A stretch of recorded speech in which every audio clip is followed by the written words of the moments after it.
Hi, everybody joining me today. I'm Dr. Krista Whiteman, and my practice is Hudson Valley Chiropractic and Wellness. And I just wanted to do this quick video to illuminate some misconceptions about the difference between gluten sensitivity and celiac disease. These are actually two different things. They are not the same thing. Celiac disease being a full-blown autoimmune disease where whenever a person eats gluten, their immune system basically makes antibodies to the cells of their small intestines and attacks those cells. Gluten sensitivity is a genetic predisposition that can lead to inflammation of the gut, and antibodies being formed to other tissues as well. And we see gluten sensitivity underlying several other autoimmune diseases, everything from Hashimoto's, autoimmune thyroid, to multiple sclerosis, to RA. Gluten sensitivity is a more common problem. It's estimated that it affects 20 to 30% of the population, or about 18 million people here in the US, whereas celiac disease is affecting way less than that, about 1 million people. So we can still have plenty of problems to gluten without having full-blown celiac disease. So what this means is if you've done a gluten-free elimination diet and you've felt better, or you've thought that gluten is your problem, but your doctor did a celiac panel and said, no, you don't have celiac disease, you can still have a very real problem that is being mediated by gluten. That's the big take home. The other thing to know is that because they are different, because gluten sensitivity is not an autoimmune disease to the gut like celiac is, the symptoms can be vastly different. With celiac disease, we tend to have symptoms that are concentrated in the gut because that's where the inflammatory response is happening. Whereas with gluten sensitivity, we can have symptoms that happen all over the body and sometimes not even have any gut symptoms. So brain fog, muscle aches, migrating joint aches, if you have fibromyalgia, chronic fatigue syndrome, peripheral neuropathy, if you have migraine headaches, foggy brain, if you have hormone imbalances like hypothyroidism or low progesterone, high estrogen, low testosterone in men or high testosterone in women, PCOS, if you have any itis condition, arthritis, interstitial cystitis, itises just mean there's inflammation. And if there's inflammation in your body, there's inflammation in your gut. And if there's inflammation in your gut, it's more than likely caused by gluten. So if it feels like the gluten-free thing is a gigantic fad right now, there's a reason for it. It's been linked to over 140 different chronic conditions within the literature.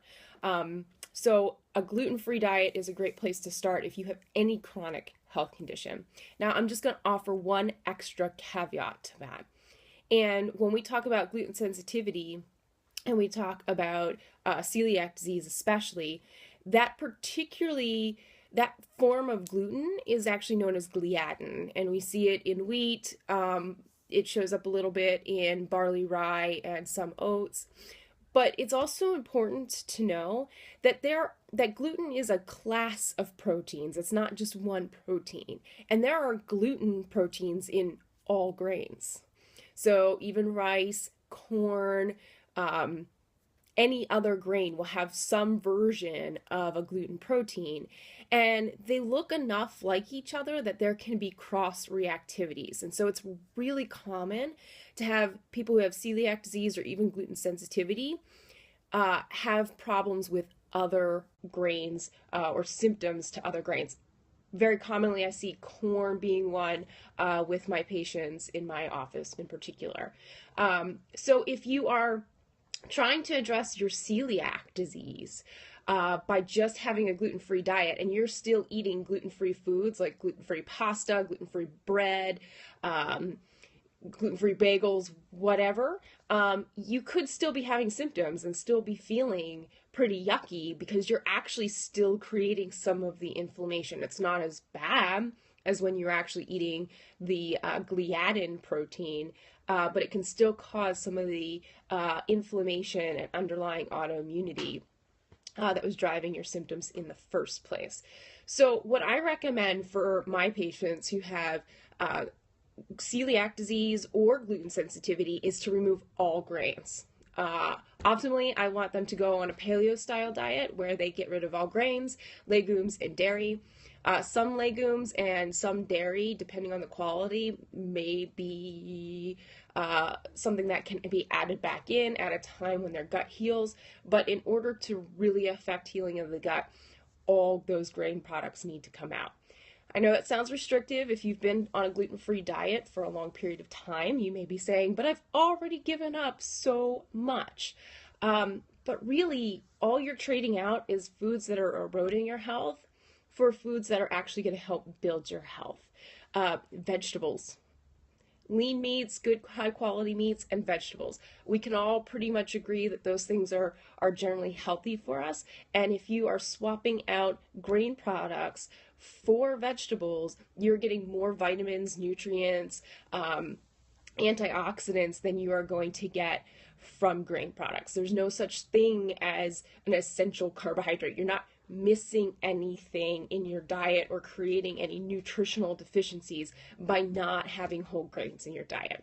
That is a long-term myth. So you don't have to worry about that. In fact, actually eating gluten proteins and eating grain products is more likely to cause further nutritional deficiencies than it is to solve any of them. So give up the grain products, go with the greens, vegetables, a paleo style diet. There's plenty of resources on the web now, tons of paleo cookbooks out there, paleo bloggers putting out great recipes all the time, so you don't have to feel deprived.